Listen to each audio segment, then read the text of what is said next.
안녕하십니까. 금융조세 포럼 회장을 맡고 있는 김노형입니다. 저희가 그 코로나 때문에 여러 가지 그 행사장을 마련할 수 있는 여건이 되지 못해서 금년 들어서 여러 행사에 제약이 많습니다. 그러나 저희가 해왔던 그 연구 활동들을 중단할 수 없기에 이번에 특별히 율촌에서 장소를 지원해 주셔서 110차 금융조세 포럼을 열게 되었습니다. 이번 포럼의 주제는 가상자산 과세 제도의 국제 비교입니다. 가상자산에 대한 과세 제도가 내년부터 시행이 되지만 여전히 많은 논란을 가지고 있고 또 그리고 앞으로 최근 가상자산에 대한 그 거래소가 4개 인가된 것으로 알고 있는데요. 가상자산의 어떤 거래나 이런 부분과 관련해서 조세 제도를 한번 국제적으로 각 나라들의 사정과 같이 종합해서 한번 검토해 보는 것이 도움이 될 것으로 생각이 됩니다. 오늘 특별히 이러한 자료를 발표해 주시게 되는 법무부인 율촌의 이경근 고문님께 감사를 드립니다. 감사합니다.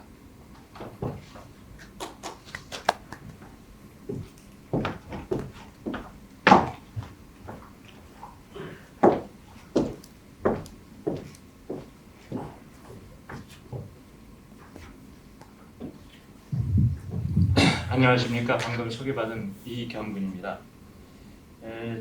잘 아시다시피 또 최장도 조금 전에 말씀드렸지만은 가상자산 사업자 신고 마감일이 지난주 금요일이었죠. 그러다 보니까 지난주에는 가상자산 또는 가상자산 거래소에 대한 화제가 아주 주요 뉴스거리가 됐던 것 같습니다. 이 금융정보분석원 FIU 발표에 따르면은 지금 잠깐 말씀 회장님 하셨지만 가상자산 그 거래소는 사실은 이제 29개가 이제 신청을 했고요, 신고를 했고 또 지갑 및 수탁업자를 포함한 기타 사업자가 13개사가 신고 접수를 완료했다는 그런 뉴스 보도도 있습니다.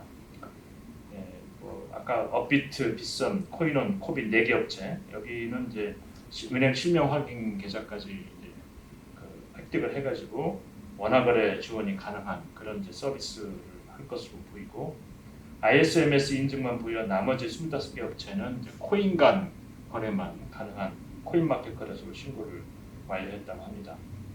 근데 이제 앞으로 이제 FIU에서는 이제 최종적으로 신고에 대한 불수리될 가능성도 전혀 없는 건 아닌 것 같습니다만 앞으로 이제 그 3개월 내에 결정을 최종적으로 내릴 것 같습니다. 아무튼 여기에 대한 초미의 관심들이 지금 있는 상황에서 제가 오늘 가상자산 과세제도의 국제 비교를 한번 해보는 것이 또 상당히 유의미한 발표가 될 것이다 이렇게 생각을 하고 있습니다. 잘 아시다시피 이제 금년 3월에 특검법 발효가 되다 보니까 이제 거기에 맞춰서 정부와 국회가 작년 말에 소득세법 개정을 했죠. 그래서 이제 우리나라는 개인 소득과세에 대해서 가상자산 거래를 할 때 개인 소득과세로 과세할 수 있는 법적 근거를 마련을 했습니다. 제 발표를 들으시는 이제 금융조세 포럼 회원 여러분들은 그 내용에 대해서는 이미 숙지하실 것이라고 생각을 해서 그 우리나라 제도, 새로 도입되는 제도 자체에 대한 설명은 오늘 이렇게 자세히 하지는 않겠습니다. 제가 이제 오늘 발표에 초점을 두는 부분은 이제 그런 전제 하에서 우리나라 제도와 또 다른 나라 제도가 어떠한지 한번 비교를 하면서 우리나라 제도를 한번 객관적으로 반추해보는 그런 시간을 가지려고 합니다. 제가 오늘 발표드릴 순서를 말씀을 드리면요. 우선 가상자산 과세에 대한 소득과세, 그 다음에 부가가치세 과세, 재산세세 과세에 대한 국제 비교를 한번 차례대로 해보려고 합니다. 그리고 가상자산 관련돼서 조세 정책상 과제를 소개하면서 제 의견도 함께 제시를 해보려고 합니다.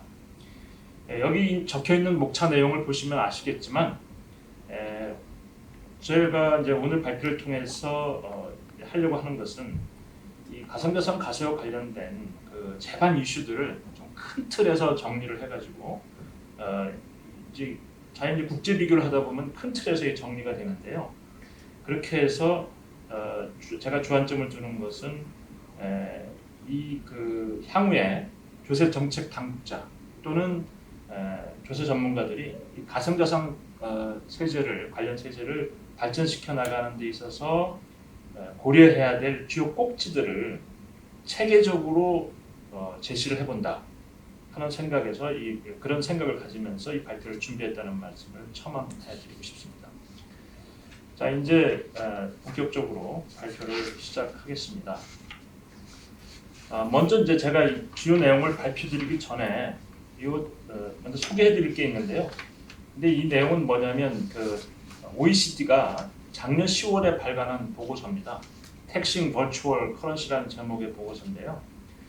작년 10월 14일에 개최된 OECD G20 재무장관 회의 때 제출된 OECD CTPA Center for Tax Policy and Administration이라고 하죠. 거기에 사무국 보고서입니다. 그 내용을 보시면 소득세, 부가가치세 그리고 제한세 관련해서 각국의 가상자산 관련 세제를 비교 분석을 해놓고 있는데요. 그 방법은 어떻게 했냐면 2018년 말부터 2020년 초까지 50개 이상의 국가에 대해서 이제 OECD 사무국에 설문지를 보내가지고 거기서 보내온 응답을 기반으로 해서 그 내용을 정리했다고 합니다.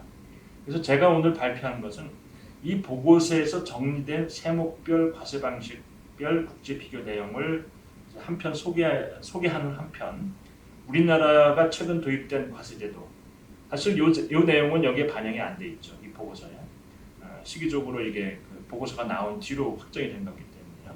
그래서 이렇게 국제적으로 과세되는 틀이 어떤지를 보면서 우리나라는 어느 정도 어느 위치에 있는지 이렇게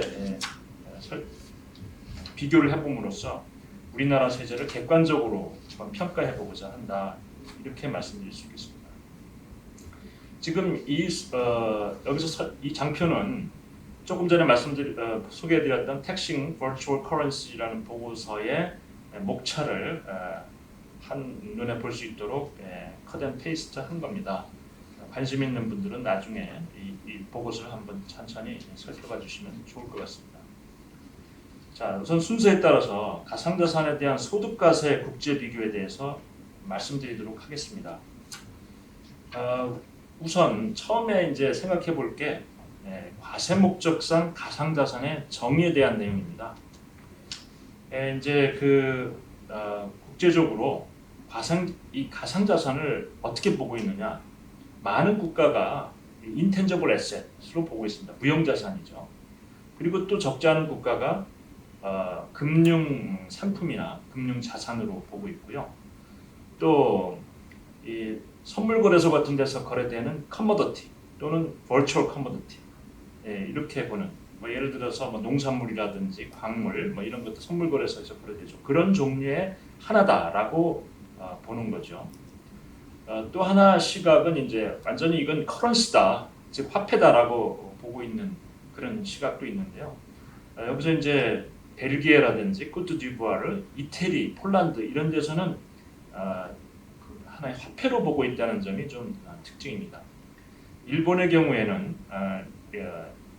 가상자산을 리걸 페이먼트 메소드, 즉 법정 지불 수단으로 보기도 하고 또 한편으로 여기를 보시면 파이낸셜 인스트루먼트로도 보기도 합니다. 이렇게 이제 양쪽에 있는 것은 제가 이제 이해하기에는 아마 이제 일본의 경우에 부가가치세를 중심으로 과세할 적에는 이 관점, 법적 지불 수단으로 보고 있는 것 같고, 그다음에 소득세를 과세할 적에는 파이낸셜 인스트루먼트라는 관점에서 이렇게 양면적으로 보고 있는 그런 좀 특징, 좀 다른 데하고는 좀 특이한 그런 관점을 유지하고 있는 것 같습니다. 미국의 경우에는 특별히 어떤 정의를 가지고 있는 것은 아니다 이렇게 분류가 되어 있습니다.